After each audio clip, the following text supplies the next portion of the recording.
What's up, guys? It's Thursday afternoon, about 1-ish in the afternoon. I thought I'd come out here and do another video. I promised to tell a story on Dad's dragster. So before I get started with that, I'll just let everybody know that I had my last radiation treatment on Tuesday this week.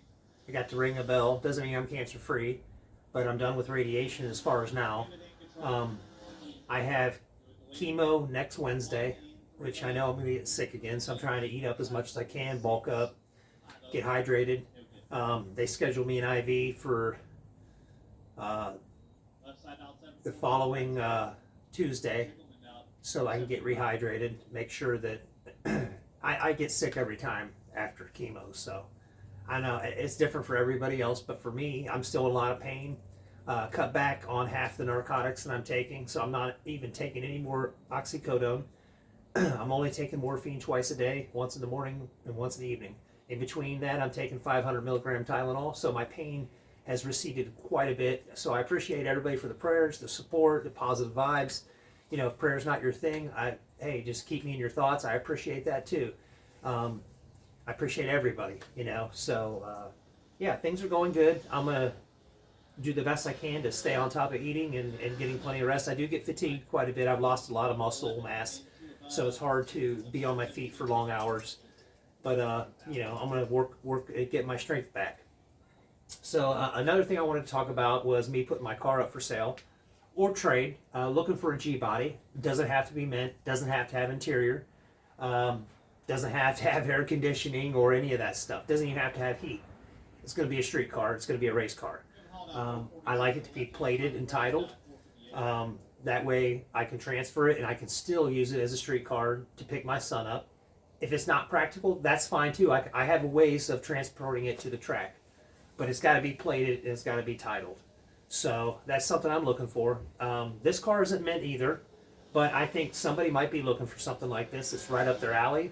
So, you know, 8,500 or best offer doesn't mean that, you know, I could sell the wheels without it. I could, you know, the nitrous kit's pretty much on there. It's a lot to take it off. It's for specifically for this car and fits this throttle body. So, and it's wired into the throttle position sensor. So that's something I don't really want to get into taking apart. I'll give you a bottle with the car. Won't be a full bottle, but I'll give you a bottle with the car. It'll have a little bit in there. And so you can purge and see it. It all works. The solenoids still work. It's a fun car. I mean, it's very capable of breaking in the 11s. It's ran low 12s. And, you know, it's a fun car. It's just not the best for the weight, for what it is. And for me personally, being a modern car, it's expensive to make upgrades on this car. I'd be better off with an old school carbureted car, you know, a 350, whatever, something that I can afford to work on, I can learn to work on. This is a little bit over my head to the electronic aspects of these new cars. Is just something that takes a lot of money. It's a fun car. It's a lot of memories, and me and my son talked about it. He understands the avenue I want to go. Chevrolet, old school Chevrolet is probably the most affordable. You're going to find the most used parts. That's the biggest thing. I can't afford brand new parts. And for Mopars, there's not a lot of stuff out there. I mean, it's hard to find a rear diff for this car without paying brand new prices. And everybody don't have $3,000 to drop in their car every time they want to make an upgrade. And that's the boat I'm in. All right, so cut to that, and let's tell the story of Dad's dragster. So it didn't just happen. He got a dragster. He kind of worked his way up to it. It's about 7 years ago. I purchased the Charger in the winter, and I drove it through the winter. Convinced my wife that this is the car I needed. I had gotten into an accident. I had a Saturn Vue. It's like a SUV stick shift. I hit a deer on the way to work, so it totaled the Saturn Vue. So I got a little bit of money back from the insurance company. I thought, you know what, I'm gonna put this down on a car I want. I couldn't get a Camaro, being that you know, Rachel had a son, I had a son. We commute, we do things. We needed a dependable vehicle, so it kind of needed to have 4 doors. And you know, I'm not an SUV guy. I had the SUV because I ended up getting that from my dad. When my other vehicle was, I had a Mustang that I wiped out and drove into a ditch, hit some ice, totally blew the front end out of that car. pushed the radiator all back in. So I just ended up scrapping that car out. I was lucky I didn't get cited because I was ripping down the road and the road was great. And then I hit ice, and it was just a little 6-cylinder 5-speed. It was like a 98 Mustang. I commuted back and forth when I was dating Rachel, and Cale rode in the back. He had a lot of memories in the old stick shift Mustang too. But I was by myself one night flying over to meet Rachel, and driving a little hot in the wintertime, and boom, right into a ditch. Jumped the car, boom, slammed my front end, slammed my chest on the steering wheel. So that's that. That's how I got the view. The view, I hit a deer. Got a little bit of money from the insurance, put it down on the Charger, paid $10,000 for the Charger. I did buy an ASE certified warranty with the Charger, so that was another $2,500. So I financed about $12,500, made $350 a month payments for, I think it was 3.5 years, and my wife helped me pay this car off. So any decision I make with it kind of includes Rachel, even though she's not there at the races with me. She's got Chiari, which is a brain disease, so being around loud things bothers her after a while, so it's really not her cup of tea. She supports me though, I mean in financial ways and whatnot. She likes to see me happy doing what I do, so I bought the Charger. And then after that winter, by the time summer came around, my buddy Shannon Hawks, he was a street class champion at Magnolia for many years in his Eclipse. He worked with me in a machine shop, and he talked me into bracket racing. And I was skeptical at first because going to the races as I was a little kid, I mean, I started going to the racetrack when I was 3 years old down in Texas at a place called the Texas Motorplex.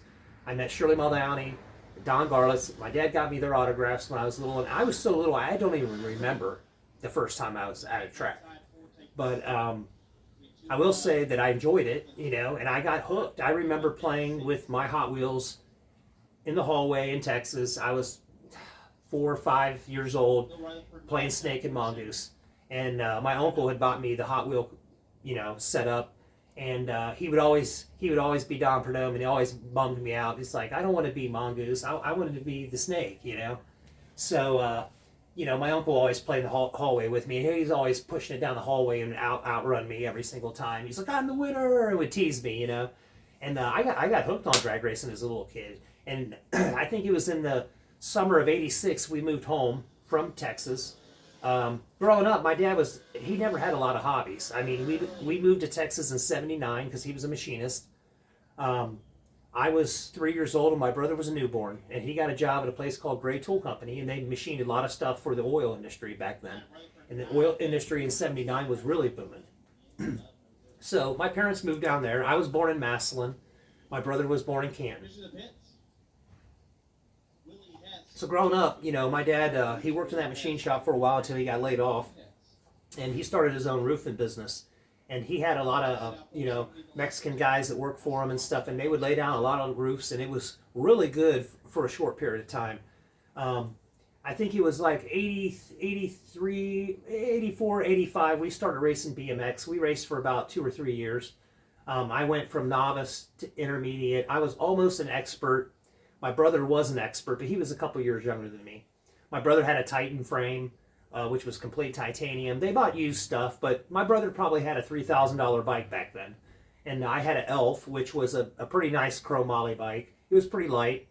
It was a baby blue frame, and it had white tires on it. And that I didn't start racing with that bike. I think my first race bike was probably like a Redline or a Schwinn. And it was heavy, and then they bought us better bikes as we progressed. And we traveled all over Texas. We went to Baytown and Waco and Corpus Christi and a couple different places, but we raced in Houston, South Houston, right catty corner from the famous Mickey Gilley's bar that you've seen in different movies and whatnot. So I was a race fanatic. I was hooked on racing, competing.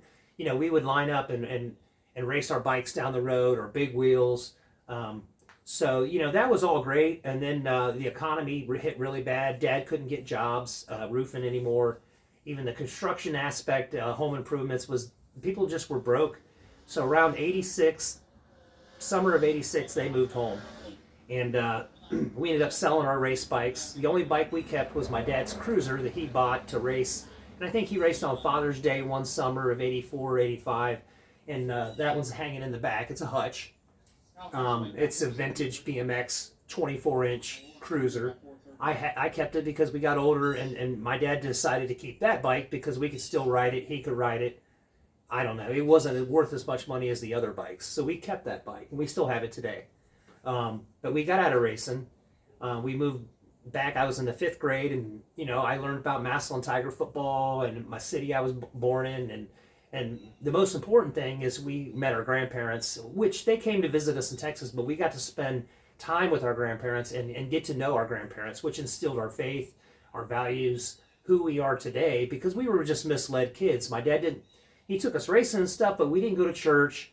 We didn't understand certain things, and we were really probably headed down a bad path without our family nucleus, So we moved home. I was grateful for that because my mom and dad, both my grandparents lived in the same town. We got to spend Christmas with both sets of grandparents. I was the firstborn grandchild on both sides of the family because my mom was the oldest in hers, my dad was the oldest in his. So I was spoiled by my aunts and all my aunts and uncles, But it was a time that we learned our faith. We learned what family was and how important that was. So that was a big thing for me. And I remember wanting to get back into BMX and telling my dad there's a track in Akron, but at that time, he was financially not in the best situation. I mean, my dad worked hard his whole life, was dedicated, but was always struggled financially, taking care of the family and making more than enough money to indulge things. Like we would go camping and, we didn't go on a lot of vacations, but, we came to visit the grandparents a couple times when we lived in Texas. And, we drove and we moved home. We rode in the back of my dad's Ranger with a cab on it. That was the mid 80s, that things were different back then. But looking back, he always busted his butt. And then, my family, they got back into church and things started going differently. And my dad had a pretty good job at that time, but they had filed bankruptcy when they moved home, so he had to start all over. So, things were starting to work up, and he started his own business and worked a job at a foundry for a while as a foreman.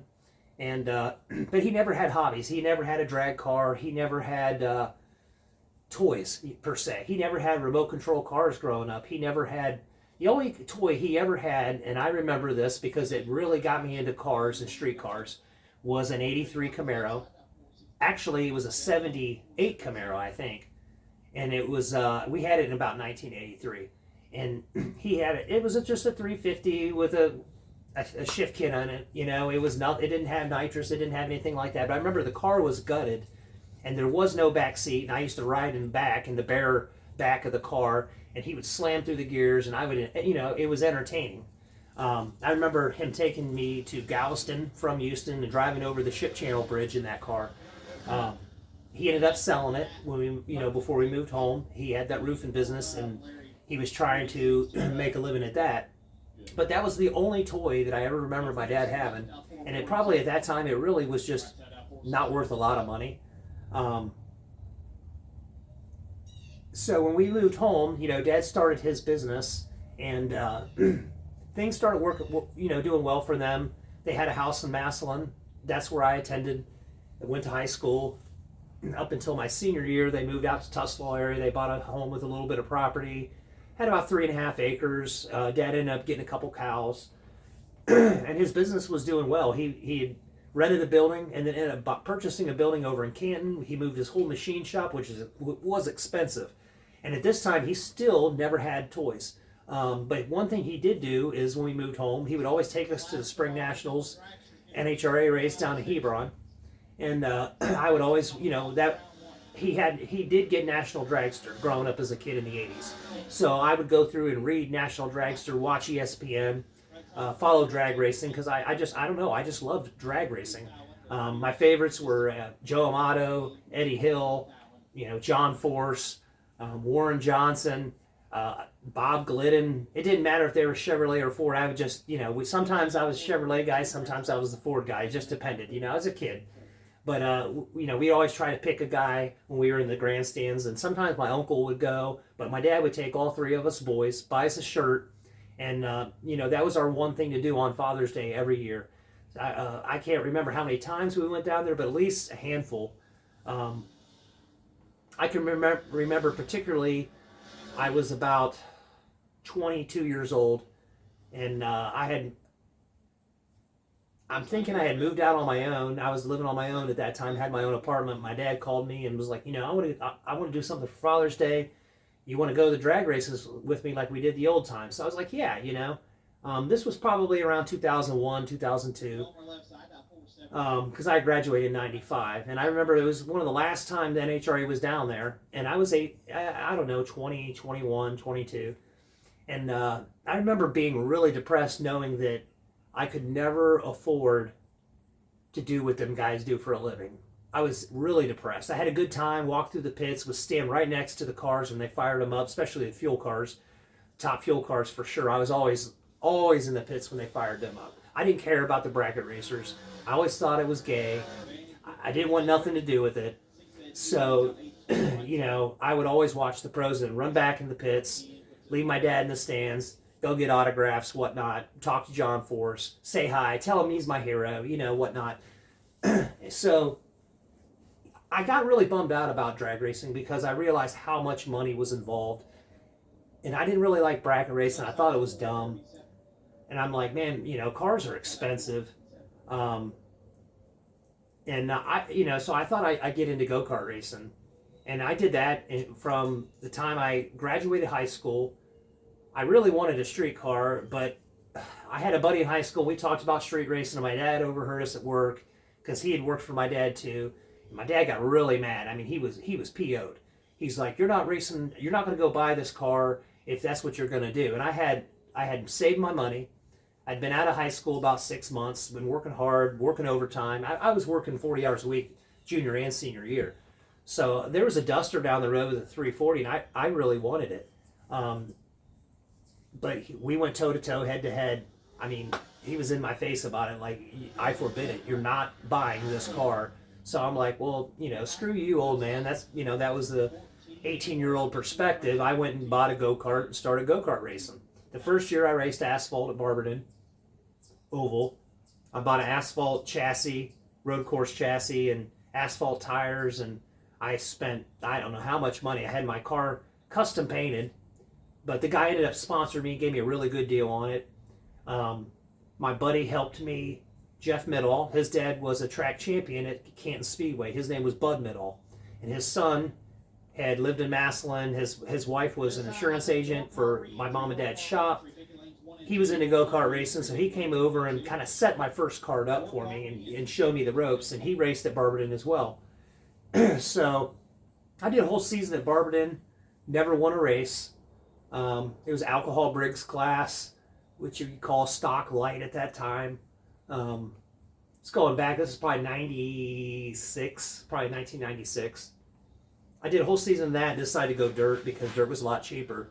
The dirt tires last a lot longer. We found a track called Good Hope Speedway. There was Deerfield Speedway. We traveled a little bit further out.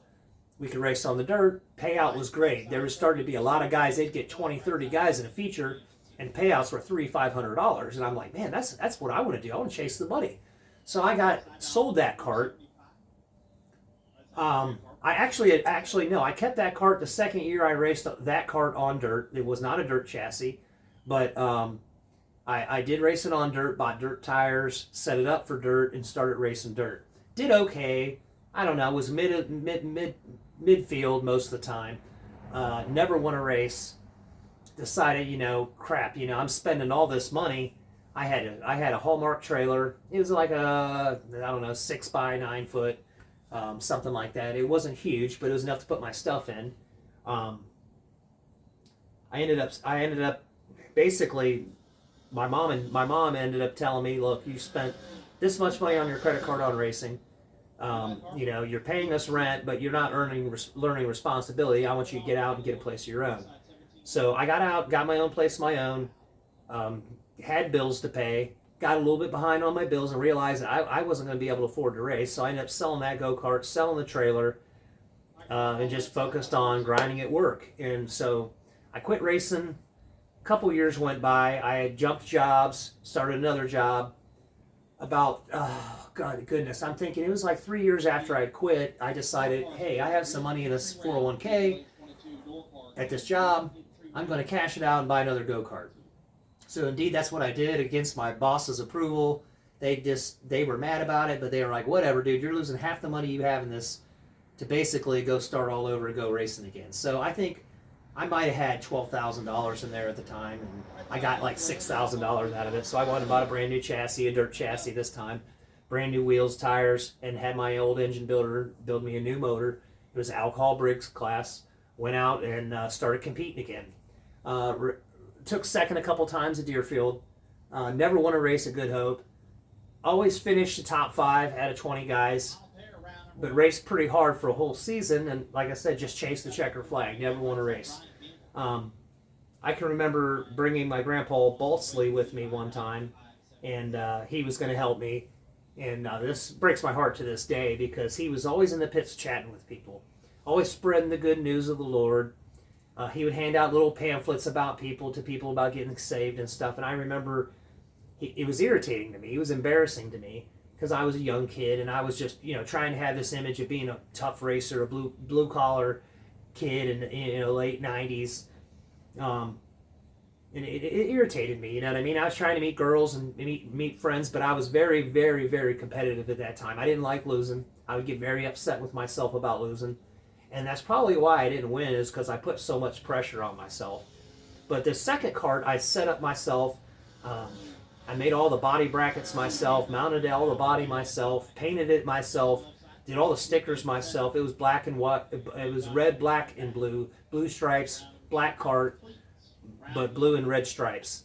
And my number 36 came from Dale Earnhardt and Mark Martin, Ford Chevy guy. But they were my 2 favorite NASCAR drivers.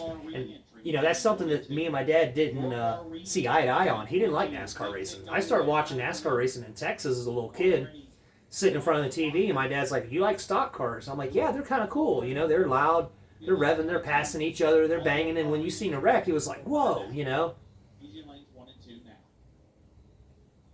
So as a kid, I really liked NASCAR, and as an adult, I liked it. I dated a girl who at church, her family liked NASCAR, so I liked them both. So for me, it was easy to get into circle track racing, and I'm like, man, I want to be a NASCAR driver.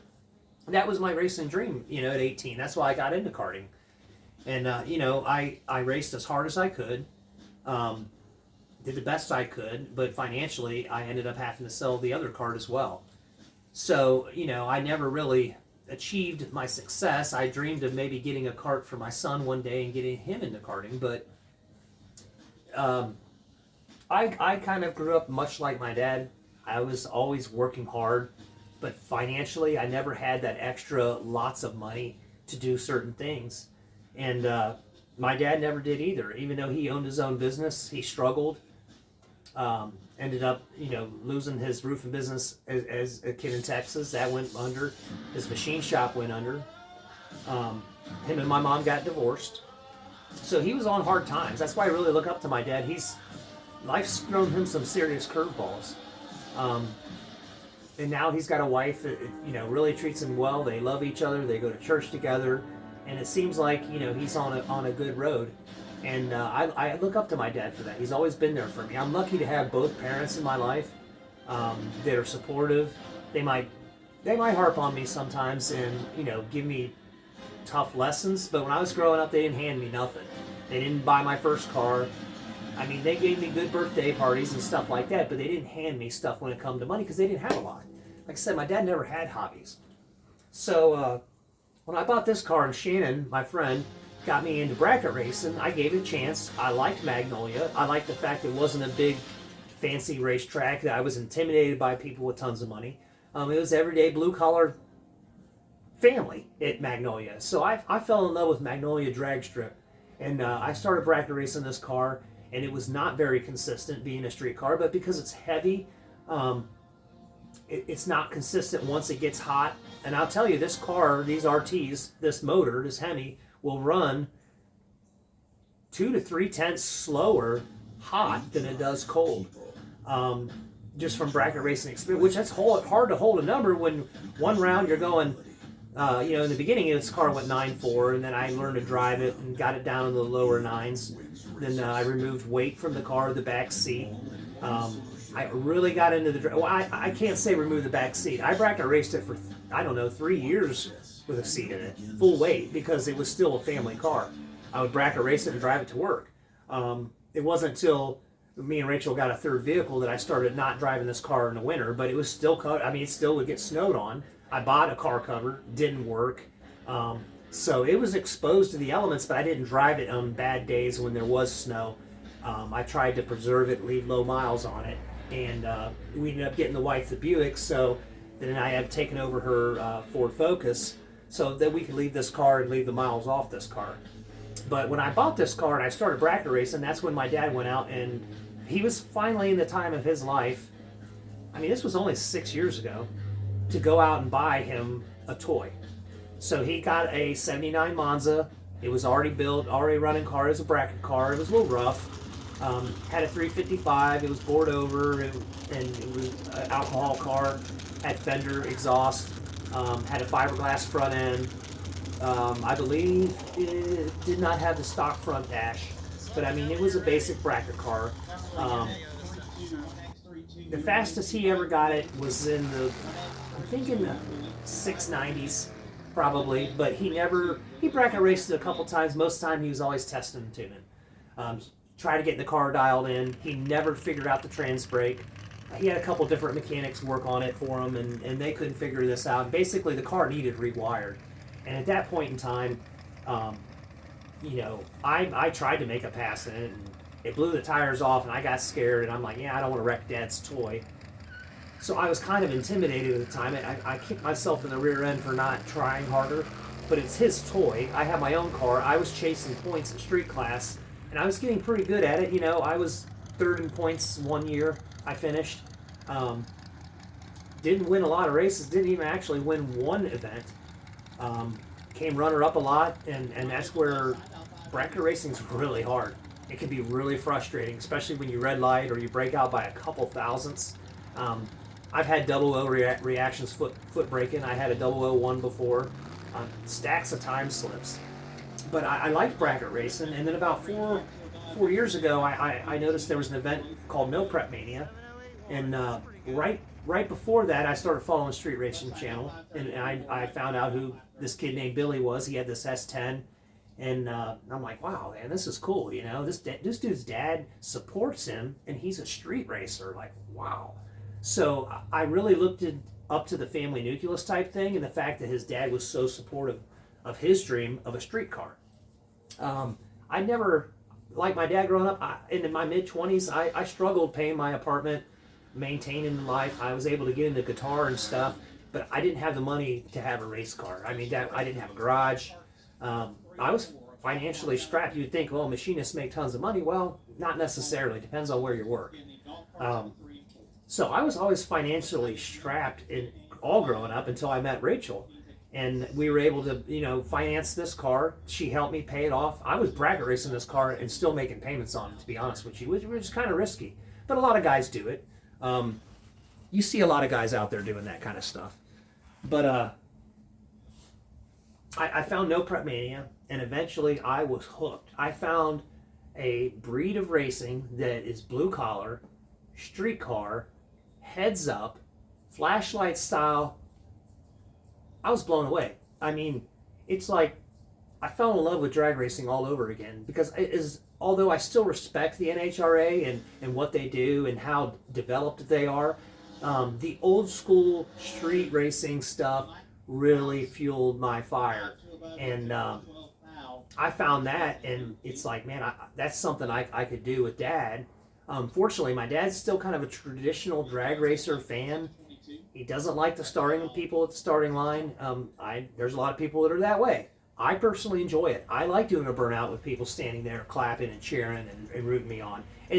You don't go to a bracket race, and I've been to the Halloween Classic, okay, and went down Norwalk, and there's nobody in the stands. Yeah, it's cool to go down Norwalk and set your fastest ET ever, because it's the best track in Ohio with probably the best air and altitude, but there's nobody in the stands. When you go to No Prep Mania, there's tons of people there. And to me, that's just a cool feeling. Racing at night's a cool feeling. And then you see the YouTube people there, the people that are really putting the effort in, a lot of money in, and they're vested and they're really good at what they do. It's exciting, you know what I mean? I started following these guys on YouTube.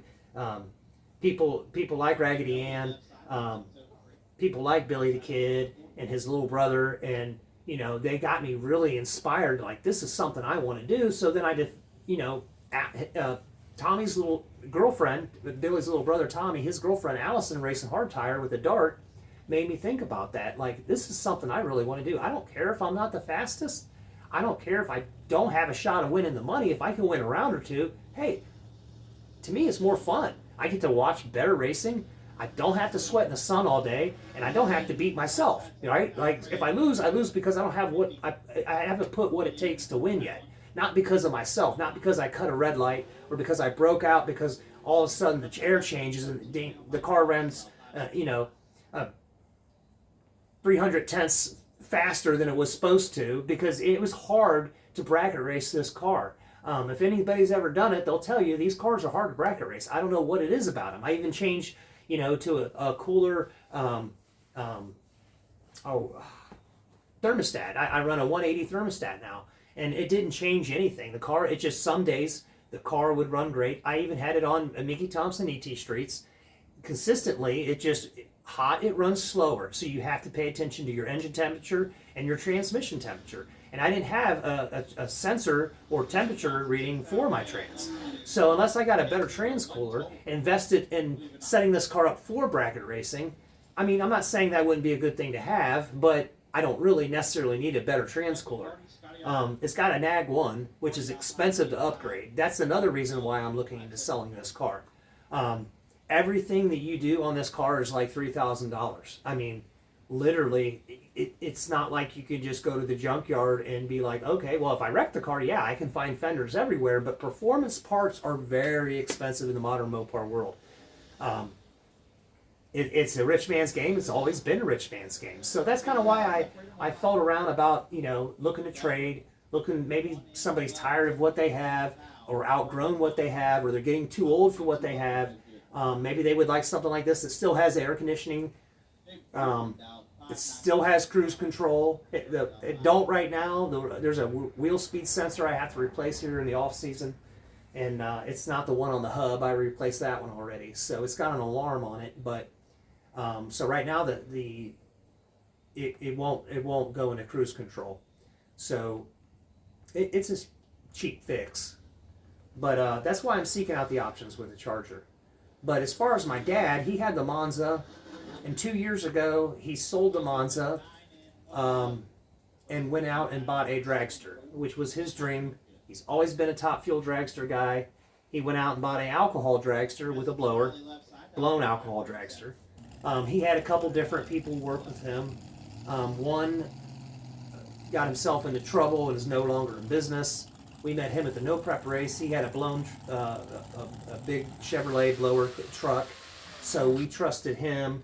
I'm not saying he steered Dad wrong, but my dad's not a mechanic, just like I'm not a mechanic. I'm a driver. I've always been a driver. I can drive anything, from a dump truck to a dirt bike. I just don't like dirt bikes.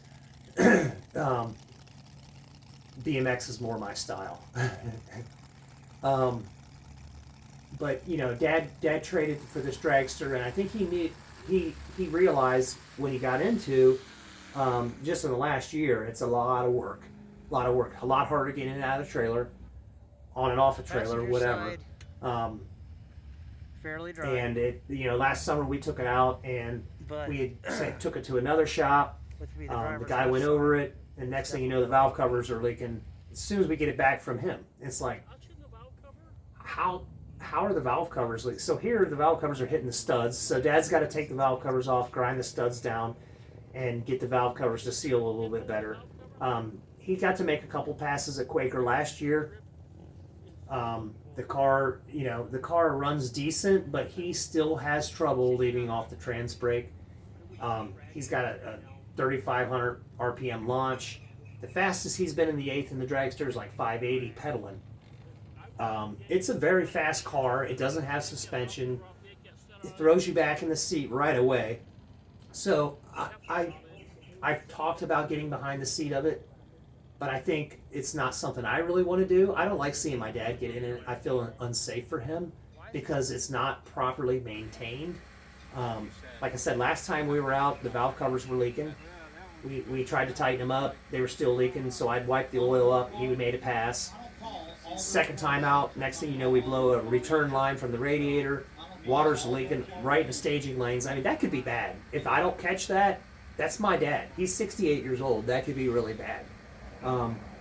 We got it fixed. You know, he ended up making another pass. He made like 3 passes last year. And, you know, what breaks my heart is my dad is just so hardworking. He works 6 days a week. He owns his own insurance company now. He's sold machine shops, got out of the machine shop trade about 15 years ago. And he's been, you know, working hard at building his business. And it's hard for him to get time away. He recently moved. They bought a house with a big shop. It's going to be a nice setup for him once he gets time to have me come over and help him. And recently my brother moved home because of my diagnosis to help me and kind of be there for my dad. Hopefully we can get, you know, the dragster buttoned up the next year, and he can consider whether he's going to sell it or keep it. I think he realizes getting his license is very difficult.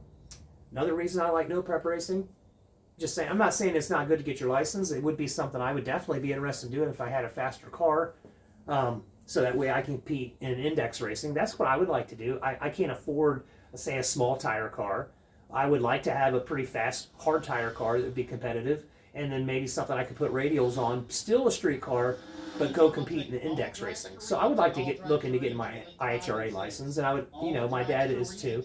But in the meantime, he bought a Ford Ranger last winter, and we basically haven't had time this year with him moving, getting settled in his house. He had a garage built on the attachment on his new house, so he had to be there when he wasn't at work, which he's never not at work 6 days a week, like I said.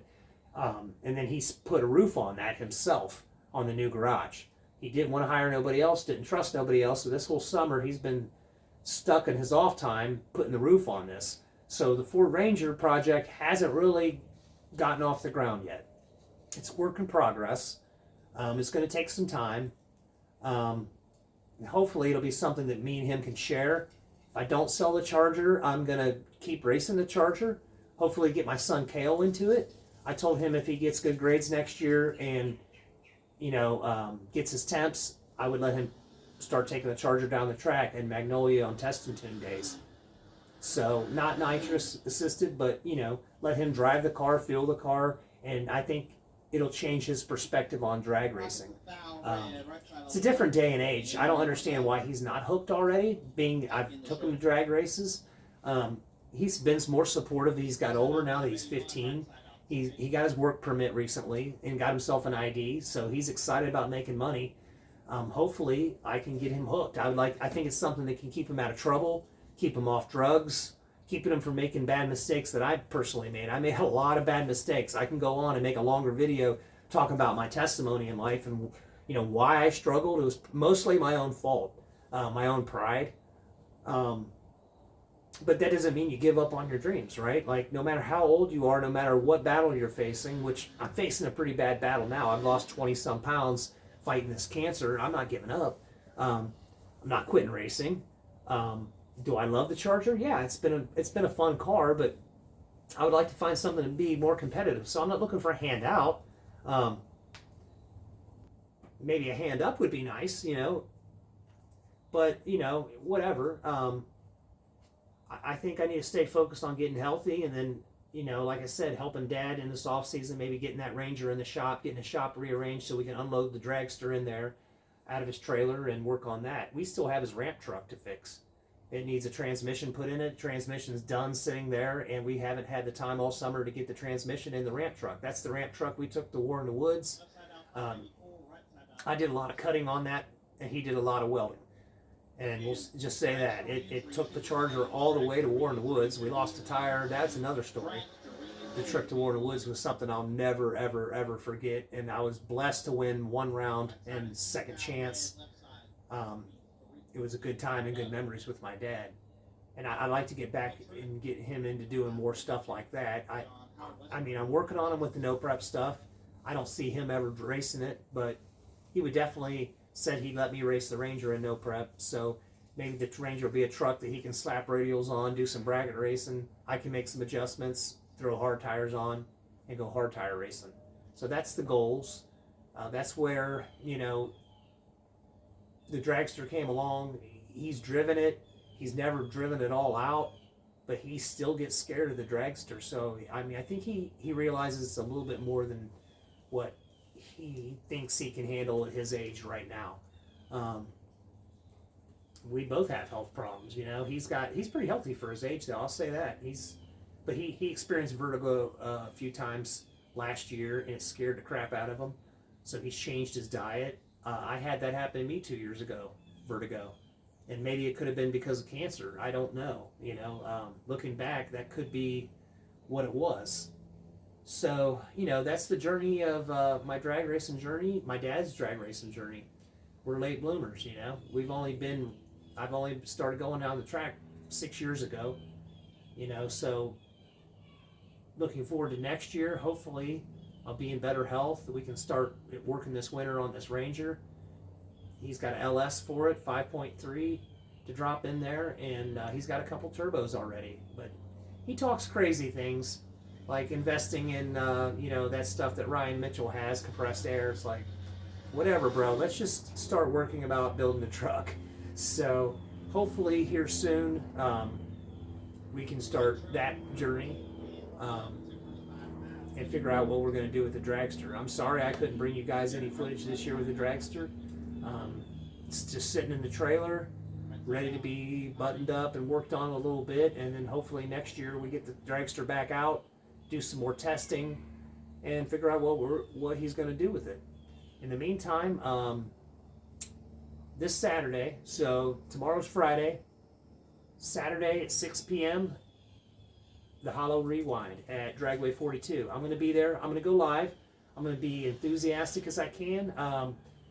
I know a lot of drivers, but that's going to be challenging because I don't know everybody. And some of these people are my Facebook friends, but I don't see in their car. I'm going to be embarrassed if I don't call them out on the live feed. So I'm going to go live on YouTube. I don't have fancy equipment. I'm going to be there with my phone, do the best I can, be enthusiastic, be knowledgeable, and you know, keep it at that. I will show pictures of the when they draw chips. I'll show you guys who the lineup, who the callouts are, the run order, whatnot, and try to be as informative as I can. And I'm looking forward to it. Hopefully I can hold out for the evening. I'll bring a jump box to make sure I charge my phone, and I'll probably end the live in between rounds. That way I can do things. I'm going to probably lend a GoPro out or two to get some in-car footage so I can do another YouTube video later on. But I'll be there for as much of the action as I can. And like I said, I'm going to do the best I can to make sure I call out the right drivers and give them their props and, you know, do a good job for you guys. Because I know there's a couple people talking about coming. I know ProTree talked about coming. They're from Canada. 660 TV is going to be there. So hats off to them guys. They're the pros. I'm just a guy that loves drag racing, and since cancer is kicking my butt right now, what else can I do than help grow my YouTube and go live, right? Like, do the best I can, give shout outs to people, and, you know, try to help grow my channel. So I appreciate you guys watching. Hang in there. And remember, no matter where you're at in life, things can turn around. It happened for me. Positivity is the biggest thing in the world, is staying positive to the people around you, whether you like them or you don't like them. If it's your job, it's your career, staying positive can open doors, man. You're not always going to be on that same route your whole life. Next thing you know, there's a detour, and when one door closes, another opens. And the best thing you can do, the best advice I can give is stay positive, work hard.